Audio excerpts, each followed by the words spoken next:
Avis vascular centre మన దేశంలోనే the best varicose vein hospital.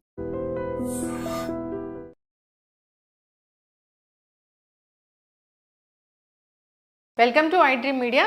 So మహిళల్లో హార్ట్ అటాక్ అంటే ఈ మధ్యకాలంలో ఈ కేసులు ఎక్కువగా నమోదవుతున్నాయి. మహిళల్లో హార్ట్ అటాక్ అనేది ఎక్కువగా చూస్తున్నామని చెప్తూ ఉన్నారు.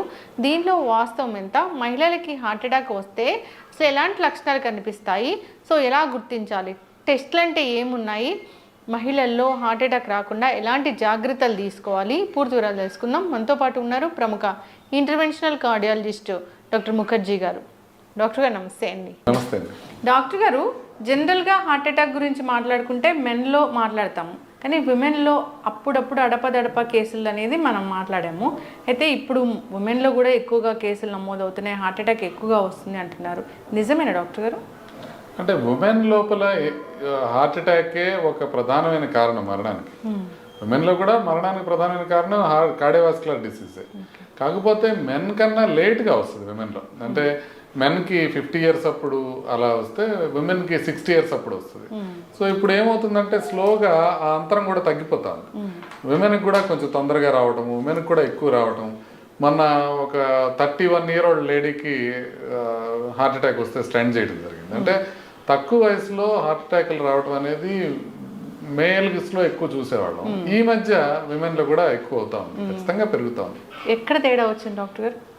అంటే అన్నీ మనకు తెలిసిన విషయాలే, కొత్తగా వచ్చిన తేడాలు ఏమి లేవు. అంటే డయాబెటీస్ రేట్స్ పెరగడం అనేది లేడీస్లో ఒకటి ఇంపార్టెంట్గా మనం అర్థం చేసుకోవాలి.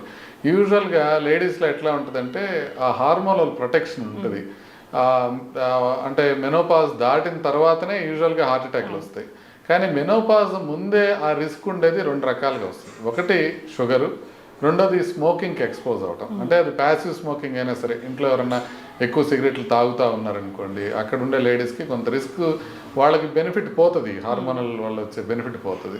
సో అందుకని డయాబెటీస్ ఉన్న వాళ్ళకి ఆ డయాబెటీస్ పెరిగిపోవడం వల్ల ఇప్పుడు మనకి ఎప్పుడైతే లైఫ్ స్టైల్ మారిపోయిందో, కొంచెం ఎక్సర్సైజ్ తక్కువ అయిపోవడం, ఇంట్లో ఉన్న గృహిణులకు కూడా ఇంతకుముందు వాళ్ళే అంట్లు తోముకోవడం, వాళ్ళే బట్టలు ఉతుక్కోవడం, వాళ్ళే అన్ని పనులు చేసుకోవటం ఉండేది.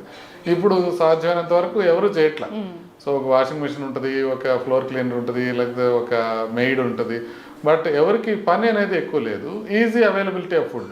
ఇంతకుముందు ఏమైంది, లేడీస్కి కొంచెం లాస్ట్లో తినడం అట్లా ఉండేది. సాధ్యమైనంత వరకు వాళ్ళకి ఫుడ్ తక్కువ ఉండేది. ఇప్పుడు ఏమవుతుందంటే ఫుడ్ అబండెన్స్లో ఉంటుంది, మంచి విషయమే. కాకపోతే ఆ మంచి విషయంతో పాటుగా ఫుడ్ అబండెన్స్తో పాటుగా ఆ కార్బోహైడ్రేట్స్ అనేవి అధికంగా అయిపోవడం, శాచురేటెడ్ ఫ్యాట్స్ అధికంగా అయిపోవడం, వీటి వల్ల హార్ట్ అటాక్లు రావడం పెరుగుతుంది. సో ఓవరాల్గా మనకి లైఫ్ స్టైల్ మాడిఫికేషన్తో డయాబెటీస్ అనేది, మెటబాలిక్ సిండ్రోమ్ అనేది ఎక్కువ అయిపోవటం వల్ల, కొన్ని కల్చరల్ చేంజెస్ మన లివింగ్లో రావటం వల్ల, ఈ 2 కారణాలు ప్రధానంగా చూస్తాను నేను హార్ట్ అటాక్ ఉమెన్లో పెరగడానికి. అయితే ఉమెన్లో హార్ట్ అటాక్ చాలా సైలెంట్గా వస్తుంది అంటారు, అది ఏంటి డాక్టర్ గారు?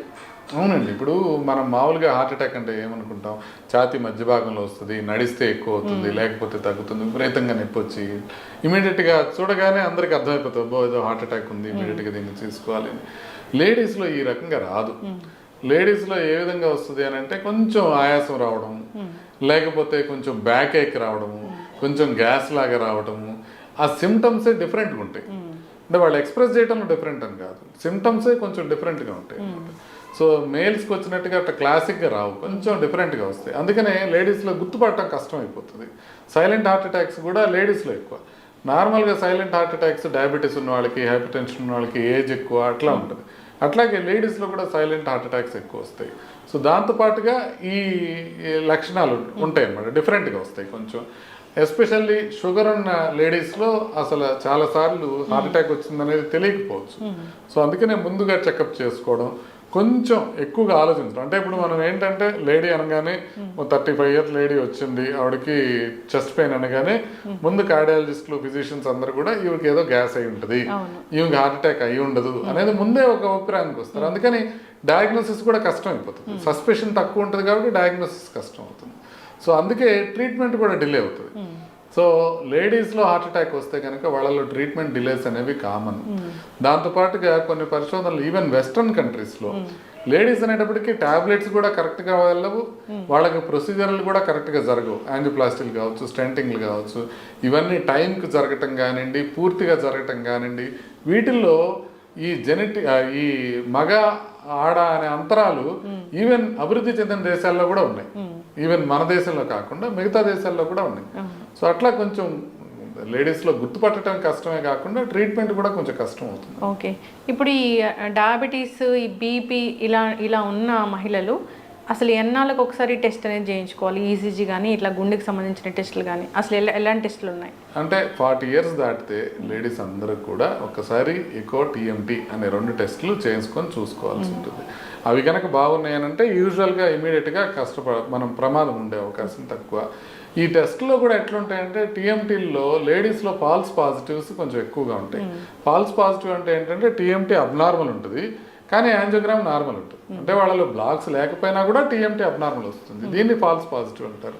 అది లేడీస్లో చాలా కామన్గా ఉంటుంది. సో అందుకని ఈ టెస్టుల మీద కంప్లీట్గా రిలై కాలేము. బట్ బేసిక్ టెస్టులు అవైతే చేయించుకోవాలి.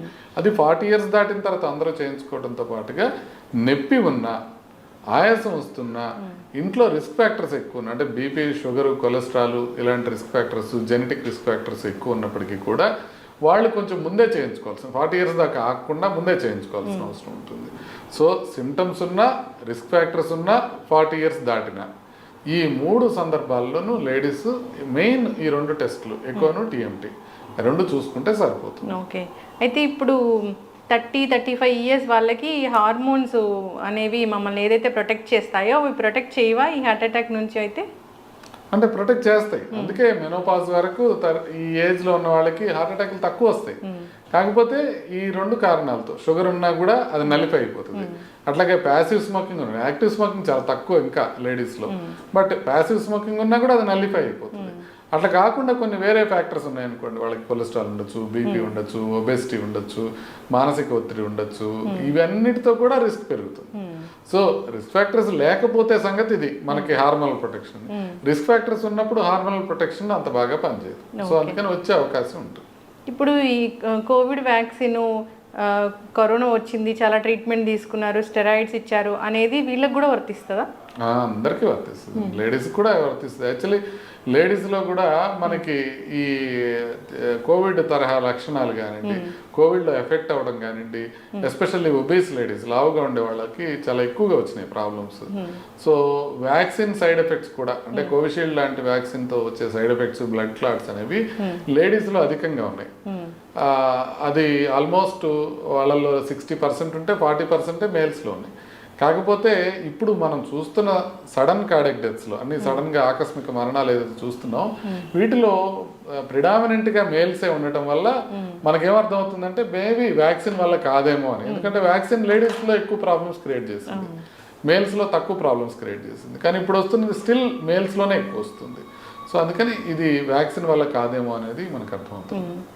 ఈ రీసెంట్గా మీరు ఒక ఆర్టికల్ రాశారు, అంటే డెలివరీ తర్వాత ఉమెన్ చాలా జాగ్రత్తలు తీసుకోవాలి, వాళ్ళల్లో కూడా హార్ట్ ఇష్యూస్ అనేవి వచ్చేది ఉందని. అది ఎట్లా డాక్టర్ గారు? అంటే లేడీస్కి మాత్రమే స్పెసిఫిక్ కొన్ని జబ్బులు ఉంటాయి. దాంట్లో ఇది ఒకటి కామన్ జబ్బు అనమాట. దాన్ని పెరిపార్టమ్ కార్డియోమయోపతి అంటారు. పెరిపార్టమ్ కార్డియోమయోపతి అంటే డెలివరీ అయ్యే 1 నెల ముందు కానీ, ఒక 3 నెలల తర్వాత కానీ సడన్గా గుండె వీక్ అయిపోతుంది. పోలియో వస్తే మజిల్ ఎట్లా వీక్ అయిపోతుందో గుండె కండరం అట్లా వీక్ అయిపోతుంది. ఎవరిలో వస్తుందో ఎవరిలో రాదనేది జెనెటిక్ ఇన్ఫ్లుయెన్స్ మీద ఆధారపడి ఉంటుంది, మనం కంప్లీట్గా చెప్పలేము.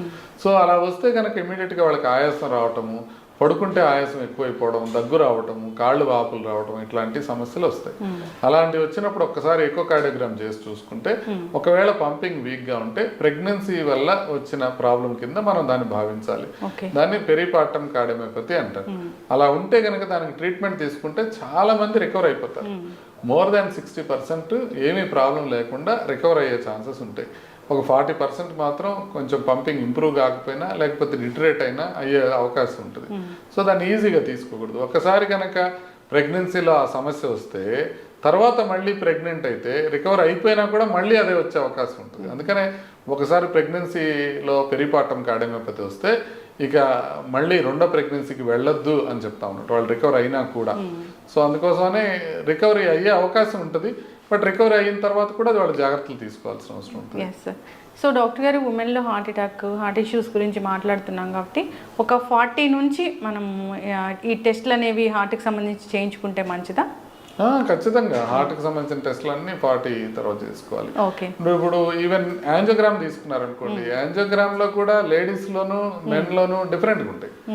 లేడీస్లో కొంచెం రక్తనాళాల సైజు తక్కువ ఉండటంతో పాటుగా ఒక స్పెషల్ జబ్బు ఉంటుంది, స్కాడ్ అనే ఒక జబ్బు ఉంటుంది రక్తనాళాల్లో, స్పాంటేనియస్ కరోనరీ ఆర్టరీ డిసెక్షన్ అంటారనమాట.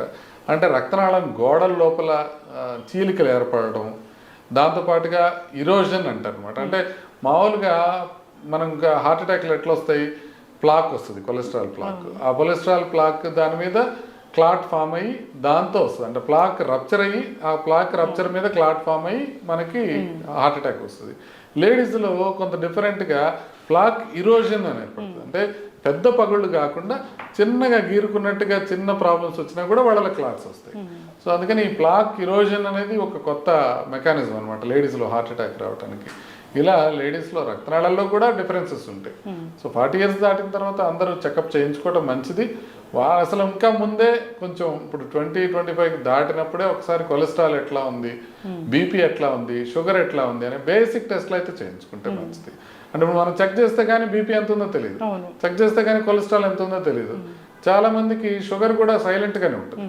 సో అందుకని అవి కూడా మనం చెక్ చేసుకొని చూసుకుంటే, ఒకటి మనం ఏదైనా ప్రాబ్లం వస్తే ముందే గుర్తుపట్టచ్చు, రెండోది ఏదైనా బార్డర్ లైన్ ఉంటే మనం అప్పటికే లైఫ్ స్టైల్ మార్పుతో దాన్ని కంట్రోల్ చేసుకోవచ్చు. ఇప్పుడు ఫర్ ఎగ్జాంపుల్ ప్రీ డయాబెటీస్ ఉందనుకోండి, ఇమీడియట్గా బరువు తగ్గి ఎక్సర్సైజ్ ఎక్కువ చేసి మనం దాన్ని కంట్రోల్ చేసుకోవచ్చు, అది డయాబెటీస్కి వెళ్ళకుండా. అదేవిధంగా ఈ ఫస్ట్ ప్రీ హైపర్ టెన్షన్ ఉందనుకోండి, బీపీని కూడా మనం ఎర్లీ స్టేజ్లోనే గుర్తించి మనం దాన్ని తగ్గించుకోవచ్చు. బీపీ అసలు ఎంత ఉంటే హార్ట్ మీద ప్రభావం చూపిస్తుంది? అసలు నార్మల్ ఇంటి దగ్గర 130/80 కన్నా తక్కువ ఉండటం normal.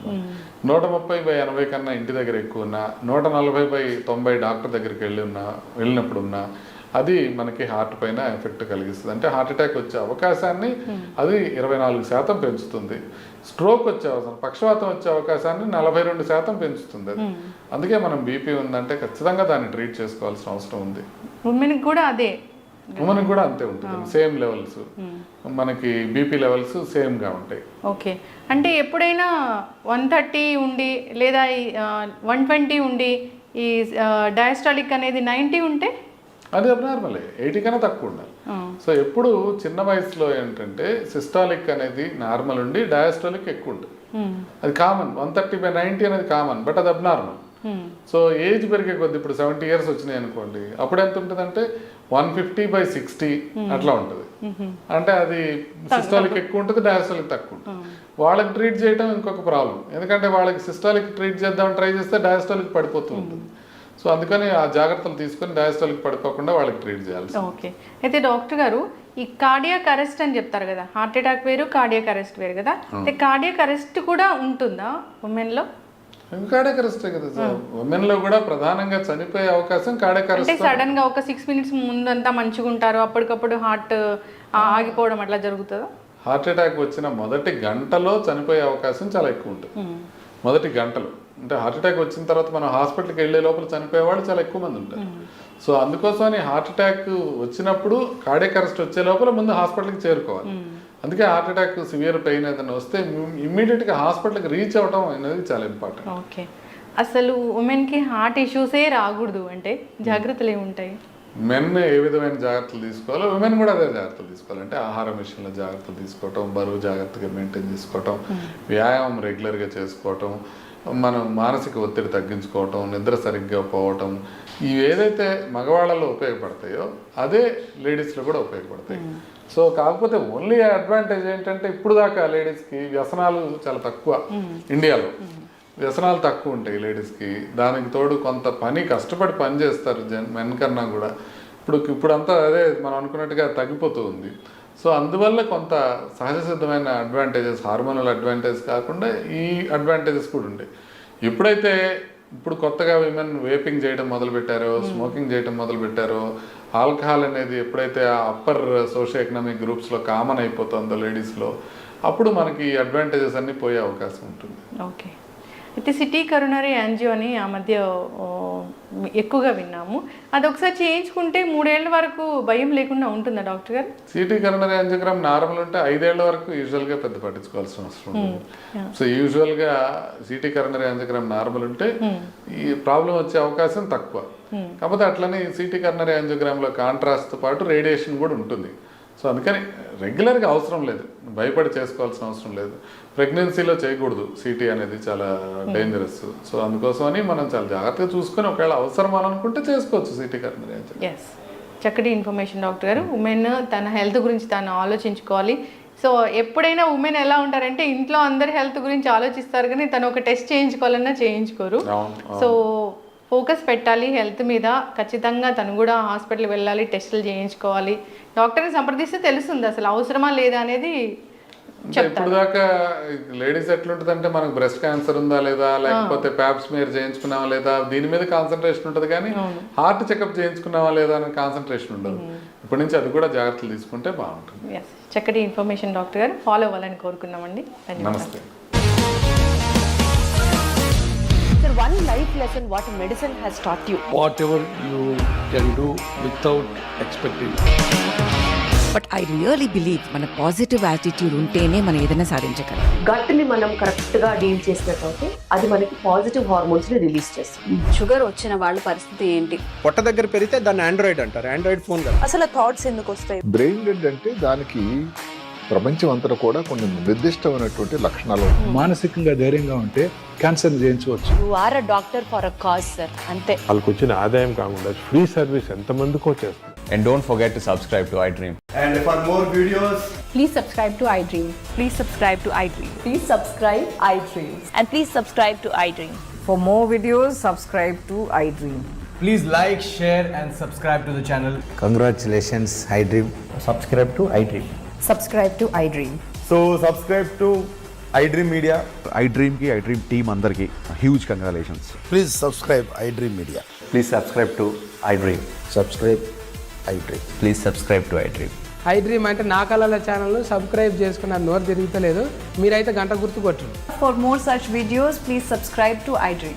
Subscribe to iDream. Please subscribe to iDream. Please subscribe iDream Media. Please do subscribe to iDream. Please subscribe to iDream Media. For best entertainment and information, please subscribe iDream.